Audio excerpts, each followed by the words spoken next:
hidup itu kan kita tidak lepas dari pilihan. Yang kita tidak bisa pilih itu kan lahir anaknya siapa dan kapan mati. Sisanya itu semua pilihan. Kita membiasakan diri, negara besar adalah juga membangun industri, ya, karena di industri lah terjadi pertambahan nilai yang bisa dinikmati oleh banyak orang, bisa menjadi juga bukan hanya menghemat devisa atau memberikan pajak, juga membuka lapangan pekerjaan. Krakatau Steel memberikan bantuan oksigen, memberikan bantuan peralatan kesehatan dan lain-lain, bahkan rumah sakitnya banyak menyelamatkan para penderita COVID. Nah, jadi kira-kira bisa diceritakan sedikit nih. Saya mendapatkan apresiasi banyak sekali dari pimpinan daerah, ya. KS mendapatkan apresiasi karena kita kasih gratis. Ya. Kita kasih gratis, pokoknya bawa tabungnya kita isikan. Wah, ngapain investasi di Indonesia? Aturannya nggak jelas, lama, kemudian investasinya tidak terjamin, bisa duit hilang, itu bisa kontraproduktif.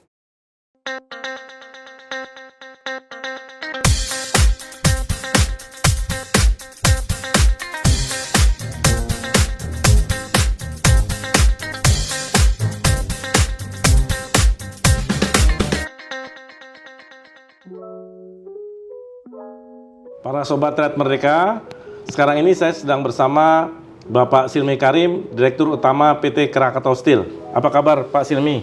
Alhamdulillah sehat, Mas Kiki. Apa kabar juga? Alhamdulillah sehat. Terima kasih Pak Silmi. Kita diberi kesempatan untuk bincang-bincang seputar perkembangan Krakatau Steel terakhir ini. Pak Silmi ini dikenal sebagai dokter spesialis perusahaan rugi. Artinya yang menangani perusahaan rugi untuk bisa menjadi sehat dan kemudian survive menghadapi tantangan yang semakin berat. Sementara mungkin banyak orang memilih angkat tangan. Bagaimana ini tanggapan Bapak? Kira-kira apa nih kunci-kunci resep untuk menangani perusahaan-perusahaan yang kurang sehat, Pak? Iya, Mas. Jadi memang sebenarnya kita itu kan memang senang dikasih challenge gitu, ya, dikasih tantangan. Ya. Kenapa? Karena hidup itu kan kita tidak lepas dari pilihan. Yang kita tidak bisa pilih itu kan lahir anaknya siapa dan kapan mati. Sisanya itu semua pilihan. Nah, saya masuk ke wilayah pemerintahan, ya, itu juga karena memang saya pilih ketika saya sudah melewati satu proses di private sector. Saya punya pikiran kalau misalnya saya tetap di private sector, dampak saya, apa yang saya lakukan itu hanya bisa dirasakan oleh orang terbatas. Tapi kemudian kalau di government atau pemerintahan, itu dampaknya itu bisa untuk banyak orang, ya, tentu sesuai dengan tugas pokok fungsinya masing-masing, kewenangannya, pekarangannya, ya, tidak bisa nyebrang. Nah, karena itu artinya kan kita melihat tugas itu adalah untuk bisa memberikan manfaat, ya. Nah, ketika dikasih tantangan Krakatau Steel,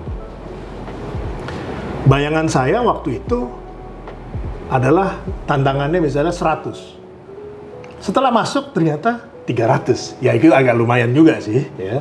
Cuman saya yakin bahwa masa sih nggak ada upside-nya? Masa sih nggak ada hal yang bisa membuat KS itu bisa turn around? Yang saya waktu itu hadapi adalah 8 tahun berturut-turut itu rugi. Kemudian ada 2 proyek besar, di mana salah satu proyeknya itu lama, ya, tidak selesai-selesai, gitu. Kemudian juga kondisi cash flow-nya itu menurun terus, ya. Dan juga sustainability daripada bisnisnya bisa kelihatan di EBITDA itu negatif. Nah, atas dasar itu, ya, saya melihat bahwa ini peluang nih. Kalau ini sukses, artinya ya ada happiness atau kegembiraan, ya, karena yang tadinya boleh dibilang dalam tanda kutip nih udah sakaratul maut, ya, ini istilah dari kawan saya yang kemudian ada di pemerintahan juga gitu ya, itu udah sakaratul maut nih, gitu. Jadi udah ambang. Nah, tapi karena sekarang bisa sehat, kita bersyukur. Satu, dalam konteks Indonesia itu industri bajanya terselamatkan dan ke depan mudah-mudahan akan semakin besar. Kemudian dampaknya buat masyarakat di sekitar pabrik, ya, karena Cilegon itu adalah kota baja, namanya juga kota baja karena banyak spillover, ya, di lingkungan tersebut, membangun ekonomi dan menjadi daya tarik. Apalagi kalau ke depan itu juga semakin besar. Kemudian yang ketiga juga adalah semakin besarnya KS, artinya juga menghemat devisa dan juga memberikan manfaat, yaitu pajak. Gitu. Nah, ini yang tidak langsung memberikan kepada negara adalah tambahan benefit ketika satu perusahaan itu menjadi sehat. Ya. Dan terakhir, kita narik investasi, Mas. 3,5 miliar US dollar yang ditandatanganin bulan lalu di Korea di hadapan Bapak Presiden, itu membuktikan bahwa BUMN bisa juga membawa investasi luar negeri masuk ke Indonesia. Karena partner kita merasa nyaman, kita bisa meyakinkan bahwa Indonesia memiliki peluang yang besar, ya, dan itu pikiran itu dibeli sama mereka, ya, dalam tanda kutip dibeli. Oke, kita masuk, kita berkomitmen, kita menandatangani sejumlah angka yang tidak sedikit, 50 triliun lebih, dan ini juga mendukung program pemerintah dalam konteks Indonesia menjadi sentra produksi mobil listrik di Indonesia. Jadi luar biasa nih capaian-capaiannya, tentu melalui proses yang panjang. Artinya Pak Silmi melaksanakan restruct tentu bersama dengan semua kementerian ikut membantu dan terutama menjalankan petunjuk dan arahan langsung dari Pak Menteri BUMN Pak Erick Thohir. Jadi sekali lagi kami mengucapkan selamat dan tentu kami juga memberikan apresiasi kepada Pak Menteri BUMN Pak Erick Thohir yang terus memantau, terus memberikan arahan dan petunjuk kepada Pak Silmi untuk merestruct ini secara baik, lancar, mulus, dan tentu supaya tetap bersemangat, tidak menyerah lah. Iya, jadi komunikasi kami selaku ya bagian daripada organnya Menteri BUMN, ya. Dalam hal ini saat ini kan Menteri BUMN-nya Pak Erick. Ya. Jadi kita update ya secara berkala gitu, baik itu rencana maupun pencapaian. Ya. Terus kemudian tentunya di sini karena persoalan KS itu juga bukan semata-mata persoalan di internal, tetapi juga ada yang lintas kementerian, ya, membutuhkan atensi yang lebih tinggi. Ya. Nah, support dari Kementerian BUMN itu terhadap proses restrukturisasi dan proses kita melakukan turnaround itu cukup tinggi. Ya. Karena trust yang dibangun juga sudah berproses sekian lama. Ya. Tahun ini bulan ini tuh 4 tahun ya, bersama Krakatau Steel. Rasanya baru kemarin. Dan masih banyak lagi hal-hal yang Krakatau Steel bisa lakukan untuk semakin berkontribusi untuk perekonomian nasional, juga untuk industri di Indonesia. Dan saya yakin seiring dengan perkembangan pembangunan ekonomi di Indonesia, ya, yang mana itu adalah pembangunan infrastruktur, kemudian pembangunan industri, ini kedua hal ini akan seiring juga dengan perkembangan industri baja nasional. Makanya namanya Mother of Industry. Nah, kemudian juga Indonesia ya sebagai negara besar ya, kenapa alasannya Indonesia kita klaim sebagai negara besar? Indonesia masuk G20 countries ya. Kemudian Indonesia diprediksi akan menjadi kekuatan ekonomi nomor 5 dunia. Dan kita perhatikan seluruh negara besar itu industri bajanya kuat. Nah, disinilah peran Krakatau Steel untuk bisa menjadi bagian daripada instrumen ya yang pemerintah miliki ya, untuk bisa ikut mendorong mensukseskan program-program besar pemerintah, salah satunya juga kalau kita bicara IKN ya, ibu kota baru kita ya. Kemudian juga bisa menunjang perkembangan industri di Indonesia yang mana memang baru beberapa tahun terakhir ini menjadi perhatian pemerintah untuk kita bisa mendapatkan sustainability growth ya. Sustainability economic growth itu kan dari industri. Karena yang memberikan nilai tambah, bukan dari yang ekstraktif seperti tambang ataupun juga yang lainnya. Jadi kita membiasakan diri kalau mau jadi negara besar adalah juga membangun industri ya, karena di industri lah terjadi pertambahan nilai yang bisa dinikmati oleh banyak orang, bisa menjadi juga bukan hanya menghemat devisa atau memberikan pajak, juga membuka lapangan pekerjaan. Jadi Pak Silmi terus berharap industri baja kita, terutama KS, akan menjadi industri yang sangat kokoh karena ini adalah pendorong industri manufaktur, otomotif dan lain-lain yang menyerap tenaga kerja cukup banyak, juga mempercepat roda perekonomian itu tumbuh sehingga kita bisa tumbuh meski mungkin masa-masa mendatang ini ekonomi dunia masih akan sulit. Iya, Mas. Kedua, tentang kerjasama, sekali lagi tentang kerjasama dengan perusahaan Korea Selatan, terutama POSCO. Bagaimana perkembangan terakhir setelah belum lama ini ada penandatanganan ekspansi dan lain-lain yang disaksikan langsung oleh Bapak Presiden Jokowi? Jadi kita bermitra itu memang sudah lumayan, Mas, sudah 12 tahun. Dan kemudian 4 tahun terakhir kami sangat support dengan kelebihan apa yang kita miliki bersama. Saya orang yang positif, selalu melihat dari mana kacamatanya yang terbaik, ternyata memang yang positif. Kekuatan POSCO dalam konteks teknologi, efisien, ya, perusahaan yang menguntungkan. KS adalah perusahaan baja di Indonesia yang kuat, gitu ya. Nah, ini bersinergi sehingga bisa menjawab tantangan-tantangan yang ada.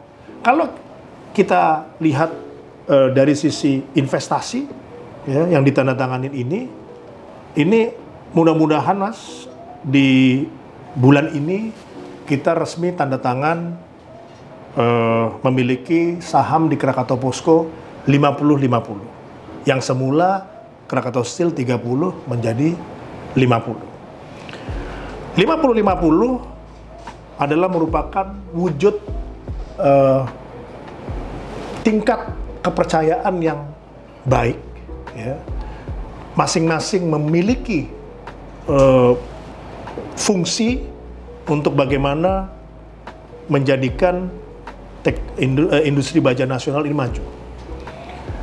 Kita masuk kepada tahap berikutnya bulan depan, itu kekajian investasi tahap awal, yaitu fasilitas cold rolling mill, yang mana ini adalah tuntutan untuk menjawab tantangan ya dari Bapak Presiden kaitan dengan Indonesia menjadi sentral industri mobil listrik. Ya. Baterai kita dalam proses, baja juga dalam proses, sehingga dalam 3 tahun ke depan Indonesia bisa mencapai TKDN yang cukup tinggi dalam konteks mobil listrik. Jadi mimpi besar yang ada pada pemerintah, yang ada pada presiden, ya, kita wujudkan melalui kerjasama ini. Nah, tahap pertama itu kurang lebih 700 juta. Kita akan lakukan di 2023. Dari total 3,5 miliar dolar. Yes. Nah, kemudian sisanya itu untuk peningkatan kapasitas mencapai 10 juta ton. Ya. Iron making, steel making, ya, dan juga produk-produk turunannya 10 juta ton. Kemudian yang berikutnya adalah mengingat bahwa faktor lingkungan, ya, karbon, ESG itu menjadi salah satu fenomena baru di dunia yang juga akan menjadikan itu sebagai bagian dari peningkatan daya saing. Nah, kita juga masuk kepada program yang kurang lebih kalau di dunia baja itu kita namakan green steel. Kenapa green steel? Bukan bajanya warnanya hijau, tetapi baja yang ramah lingkungan. Dan di beberapa negara, ya, ada kewajiban, ya, sekian persen harus menggunakan baja kategori green steel yang harganya tentu premium. Nah, ini yang kita ikutin dan kita sedang bangun juga roadmap-nya di samping fasilitasnya, tapi juga roadmap-nya bagaimana menuju supaya ini bisa terwujud. Nah, ada beberapa teknologi yang kita sedang explore, baik itu hydrogen technology, kemudian energi listriknya dari renewable energy, sampai kepada juga kompensasi-kompensasi atas karbon yang dihasilkan pada proses produksi. Apakah penanaman sekian ton, atau juga inisiatif lainnya yang saya rasa kita memang mau tidak mau untuk bisa memenangkan persaingan global, bukan hanya di industri baja, juga di industri lain, ya, atau sektor lain yang bisa match dengan fenomena baru, yaitu kaitan dengan carbon compensation. Ya. Nah, ini yang juga menjadi bagian daripada tantangan berikutnya KS, ya. Bukan hanya kita bicara opportunity-nya, tapi tantangannya apa. Dan di setiap tantangan, kalau saya melihatnya, ini ada peluang. Jadi dengan kerjasama ini dan tambahan investasi, ya tentu Pak Silmi berharap ada peningkatan kinerja. Nah, Yes. yang kedua, tentu Pak Silmi juga mengharapkan adanya dukungan stakeholder dalam mewujudkan iklim bisnis baja yang fairness. Karena ini merupakan hal terpenting menurut saya, bisnis baja harus fairness. Dan Pak Silmi akan memproduksi baja kualitas tinggi, akan masuk ke market dengan green steel-nya dan kualitasnya, tentu mengharapkan fairness di industri baja ini bisa terwujud sepanjang masa begitu. Iya Mas, kalau kita bicara fairness, di masa lalu tuh kan ada kesan bahwa KS tidak bisa compete dengan produk impor. Ya.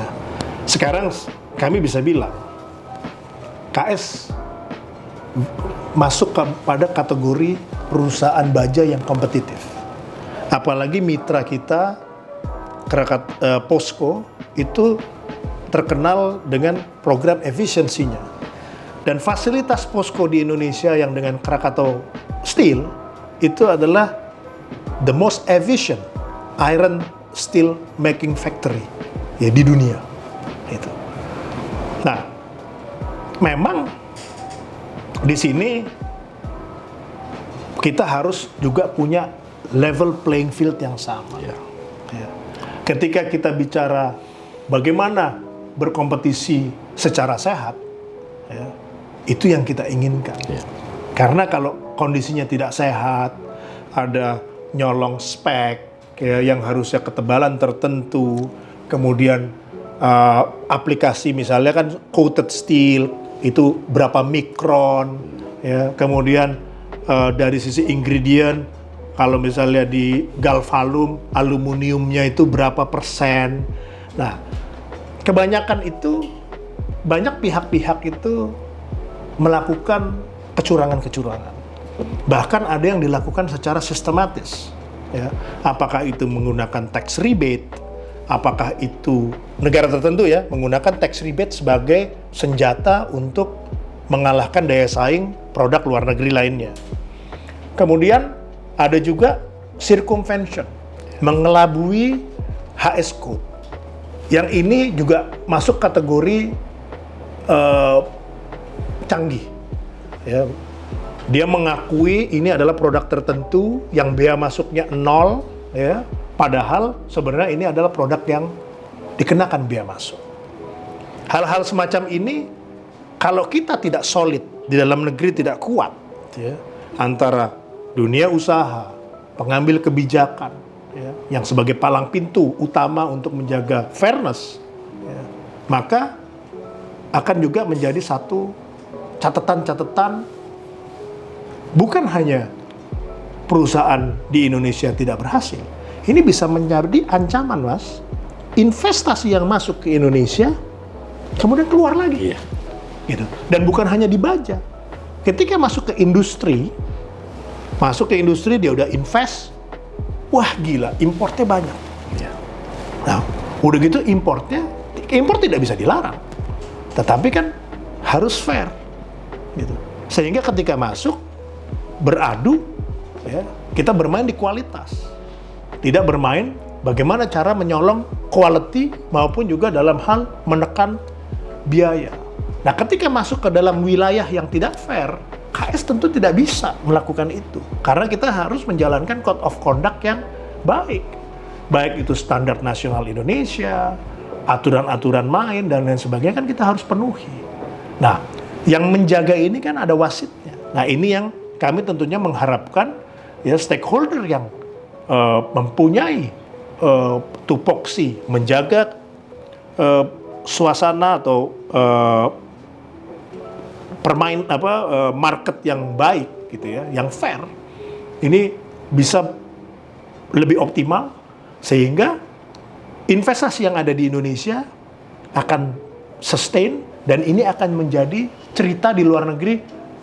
Investasi di Indonesia itu top, prosesnya cepat, ya, marketnya dijaga oleh pemerintah, bisa membukukan keuntungan, ya. Ini merupakan promosi gratis, gitu. Nah ini yang kita harapkan, yang kita khawatirkan, wah ngapain investasi di Indonesia, aturannya nggak jelas, lama, kemudian investasinya tidak terjamin, bisa duit hilang, itu bisa kontraproduktif, sehingga atas dasar itu, ya tentunya kita berharap di Indonesia itu bisa tercipta satu level playing field yang fair. Oke, kita doakan mudah-mudahan ini segera terwujud iklim yang lebih fair, sehingga bukan hanya industri baja, tapi turunannya dan bahkan industri lain yang didorong oleh industri baja. Selama masa pandemi kan pihak Krakatau Steel ini banyak membantu UMKM yang menjadi vendor dari segala lini, termasuk di anak perusahaan. Ini kira-kira yang dilakukan itu seperti apa? Mungkin masyarakat ingin mengetahui bahwa perannya sangat besar. Juga di masa pandemi COVID sedang tinggi, Krakatau Steel memberikan bantuan oksigen, memberikan bantuan peralatan kesehatan dan lain-lain, bahkan rumah sakitnya banyak menyelamatkan para penderita COVID. Nah, jadi kira-kira bisa diceritakan sedikit ini. Iya, Mas. Jadi ketika pandemi, tantangan itu begitu luar biasa. Kondisi market menurun, ya, operasional logistik juga boleh dibilang sangat terganggu ya dengan adanya PPKM atau PSBB ya. Dan kemudian di situ kami juga melihat industri baja itu kan merupakan satu klaster yang dari hulu ke hilirnya itu sangat panjang, sangat luas ya. Jadi waktu itu target kami adalah menjaga supaya industri baja tidak mati. Karena kalau mati diganti oleh import, selesai udah. Ya, tinggal kenangan, dan membangun industri itu tidak bisa secepat kilat karena di situ ada expertise, di situ ada modal kerja dan lain sebagainya. Makanya waktu itu kami ngotot untuk masukkan industri baja menjadi juga bagian dari program PEN. Nah, kemudian dari situ dana PEN itu kita optimalkan untuk apa? Menjaga pelaku industri baja, ya, hilir, ya, dan juga pengguna baja, ya, itu bisa mendapatkan keleluasaan, ya, untuk mereka tidak misalnya membayar dengan keras, ya. Ada proses-proses di mana kita support mereka agar pabriknya bisa tetap jalan, ya. Kami sendiri turun untuk membangun confidence. Jangan matikan pabrik, tetap jalan. Karena ketika misalnya PPKM dicabut atau PSBB dicabut, akan terjadi lonjakan permintaan. Kemudian kami juga menjaga dari sisi tata niaga. Walaupun bukan kewenangan kita, tetapi kami menjaga supaya tidak terjadi shock dalam harga, apakah itu harganya menjadi sangat tinggi atau menjadi sangat rendah. Sehingga kami mengfeeding market baja ini dengan informasi yang jelas, ya, dan kita peroleh dari lembaga-lembaga yang bisa dipertanggungjawabkan, sehingga mereka tenang dalam melakukan bisnis. Jadi yang kita jaga adalah industri baja hulu hilir ini bisa tetap beroperasi agar ekonomi atau khususnya dalam sektor industri baja ini bisa terjaga. Karena ini akan mempengaruhi industri yang lain, ya. Namanya mother of industry, hampir seluruh industri itu ada unsur bajanya. Terus kemudian yang kedua kaitan dengan oksigen. Waktu itu pikiran kita, KS ada pabrik oksigen, oksigennya itu bahkan speknya di atas daripada oksigen untuk keperluan rumah sakit, ya. Jadi kemurniannya 99, sekian persen, gitu. Nah, waktu itu shortage, ya, shortage, bahkan kami itu ngirim bukan hanya dalam ruang lingkup DKI atau Banten, bahkan sampai ke Jogja, ya, ke Jawa Tengah, ya, sebagian Jawa Timur, ya, Jawa Barat. Dan saya mendapatkan apresiasi banyak sekali dari pimpinan daerah, ya, KS mendapatkan apresiasi karena kita kasih gratis, ya. Kita kasih gratis, pokoknya bawa tabungnya kita isikan, dan itu 24 jam kita layani, ya. Dan alhamdulillah pandemi relatif sudah terkontrol, ya. Dan waktu itu saya ingat sekali bagaimana semua bertubi-tubi ingin mendapatkan prioritas mengenai oksigen, dan kita bagi, ya. Nah, dan juga program-program lain, ya, yang kaitan dengan industri yang kita bangun agar bisa tetap sustain. Dan alhamdulillah di sektor baja itu tidak terlalu berdampak, bahkan di 2021 itu adalah juga termasuk di Indonesia keemasannya industri baja, gitu. Yang saya harap di 2022 ini bisa tetap terjaga, ya, dan polanya kita udah tahu, gitu. Ya, tetap yang import atau yang melakukan kecurangan itu bukan kewenangan kami, tetapi kelihatan market sudah bisa relatif termanage, ya. Kami juga sebagai ketua asosiasi di Indonesia, ya, sehingga kedekatan dengan pelaku industri juga cukup baik, ya, dan ini yang kita bangun, ya, karena kita tidak hanya kalau kita bersaing itu bagus, ya, tetapi jangan sampai persaingan yang malah merugikan. Jadi kami menjaga supaya persaingan itu tetap bisa di tataran yang baik, ya, sehingga manfaat kepada pelanggan juga tetap baik. Kan kalau misalnya kita lomba murah-murahan, pasti ada yang dikorbankan, pelanggan. Nah, itu kita jaga supaya tidak. Itu Mas, mungkin yang kita lakukan waktu kondisi pandemi. Terus ya, yang membantu misalnya usaha kecil, UMKM ini, yes, kira-kira yang dilakukan seperti apa ceritanya? Mungkin di daerah sekitar pabrik. Ya, ada beberapa kita bantu, gitu ya, yang memang ingin melakukan industri yang hubungannya dengan baja, ya. Kita juga bahkan sampai sekarang ini kita malah membuat satu program, ya, untuk kita bina, ya, Apakah ada yang mau bikin cangkul, bikin ini ceritanya cerita namanya UKM ya, ada cangkul, ada golok, ada produk-produk yang tentunya di sini menjadi sangat hilir dan sangat produk yang konsumen ya. Tetapi di situ untuk juga melatih entrepreneurship daripada lingkungan pabrik ya, agar mereka juga aware bahwa banyak loh peluang ya yang bisa dilakukan kalau kita bermain untuk bersinergi ya. Karena kadang-kadang ada yang selalu berpikir inginnya instan. Nah, kita edukasi ya. Dan bahkan kita di sepanjang Jalan Raya Anyer itu, ini saya lagi rapikan ya supaya tidak kumuh ya, yang menggunakan lahan-lahan itu untuk kita sentralkan di salah satu lokasi supaya lebih tertata dan juga lebih bisa optimal, tidak mengganggu jalur logistik di Anyer ya. Karena kalau terlalu banyak itu kan bisa mengganggu jalur logistik, padahal itu adalah satu sentra ekonomi. Nah, kita kumpulkan ya. Dan juga bantuan-bantuan lain termasuk permodalan ya. Bahkan kita bersinergi juga dengan PNM ya. Baik itu di program Mekar ataupun juga program-program yang lain agar menumbuhkan satu kemandirian ekonomi walaupun di tataran UMKM. Jadi yang industri kecil yang binaan Krakatau Steel jalan terus ya? Jalan terus dan kita pantau gitu ya perkembangannya ya. Kita pantau juga eksistensinya agar terus baik pertumbuhannya.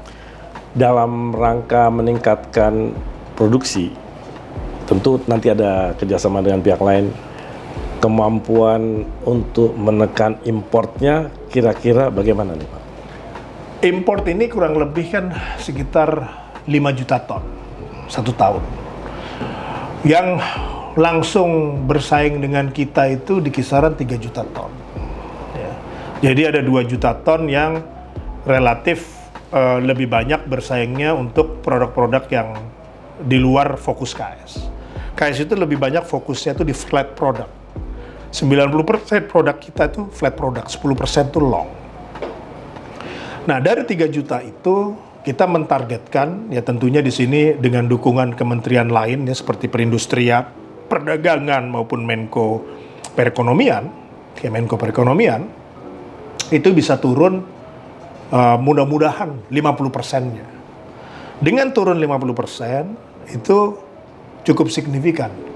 Karena kalau kita anggap itu per kilonya 10.000, 1 juta ton itu artinya kan 1 miliar kilo. Itu dikali 10 juta perak atau 10.000 per kilo, itu kurang lebih nilainya 10 triliun. Gitu. Sehingga akan sangat signifikan ya, jika itu diproduksi di dalam negeri, nilai tambahnya diperoleh di dalam negeri, ya, dan tenaga kerjanya diambil dalam negeri. Nah, kalau 5 juta ton, itu 50 triliun. Angka yang cukup signifikan kalau kita biarkan itu dinikmati orang luar negeri. Nah, memang catatan buat kami adalah menjaga competitiveness, ya, terus kemudian juga pelayanan ataupun juga inovasi-inovasi yang kita harus kejar terus, ya, sehingga daya saingnya tetap terjaga. Khususnya tadi kita sumbangan kita terhadap TKDN mudah-mudahan bisa naik ya. Bisa naik terus. Dan banyak negara yang sukses menerapkan kebijakan TKDN, ya, karena banyak juga yang mengakali TKDN juga banyak. Ya, kita harus bisa lebih cerdas lah menyikapinya agar tetap bisa bersaing. Dalam menyemangati SDM di PTKS ini, kiatnya bagaimana nih? Jadi gini Mas, setiap tenaga kerja itu kan punya mimpi kan, ya, atau harapan, hope. Ya. Untuk posisi manajerial, hope-nya itu tentunya harus kita bangun dengan memberikan kesempatan misalnya kepada yang muda. Kemudian kita berikan kesempatan untuk gender wanita. Dan ini seiring juga dengan kebijakannya Kementerian BUMN, ya, karena Pak Erik tuh concern dengan yang muda dan juga gender wanita. Kita salah satu yang termasuk berani menyikapi itu, menyambut baik itu, mendukung program itu, ya, bahkan ada usia 30 kecil, ya, 30 kecil itu berarti di bawah 35 kita berikan posisi misalnya dirut anak perusahaan, atau juga posisi BOD -1 di kita nih Vice President. Ya. Kemudian juga di dalam dari sisi karyawan biasa bukan struktural, ya, kita berikan bonus, ya.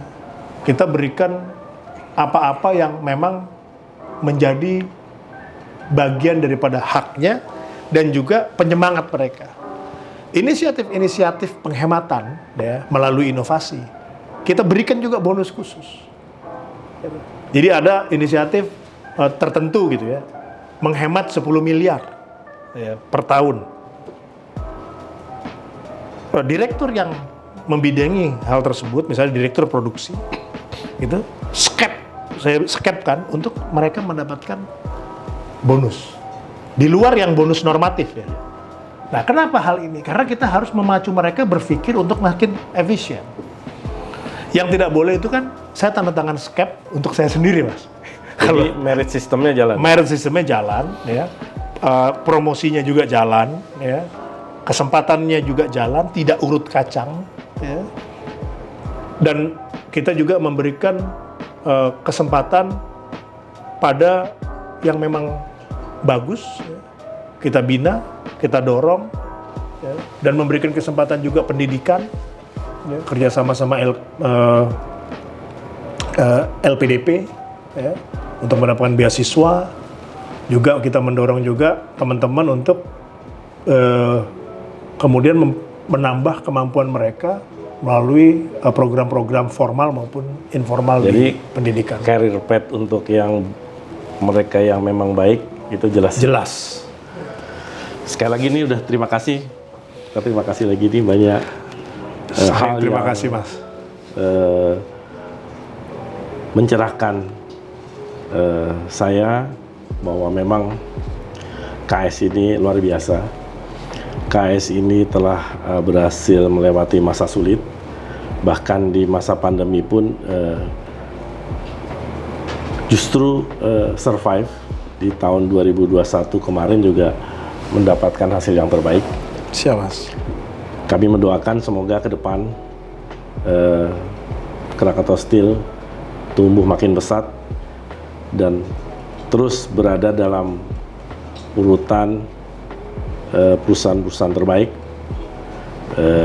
di Badan Usaha Milik Negara. Jadi sekali lagi kami ucapkan terima kasih atas kesempatan yang diberikan untuk bincang-bincang ini. Para sobat Trade Merdeka, demikian bincang-bincang saya dengan Bapak Silmi Karim, Direktur Utama PT Krakatau Steel. Mudah-mudahan ini mencerahkan kita semua dan informasi yang diberikan Pak Silmi Karim bermanfaat untuk kita dalam upaya pulih lebih cepat, bangkit lebih kuat, sehingga ekonomi kita ke depan akan tumbuh lebih pesat lagi dan Indonesia akan semakin sehat. Wassalamualaikum warahmatullahi wabarakatuh. Salam sehat.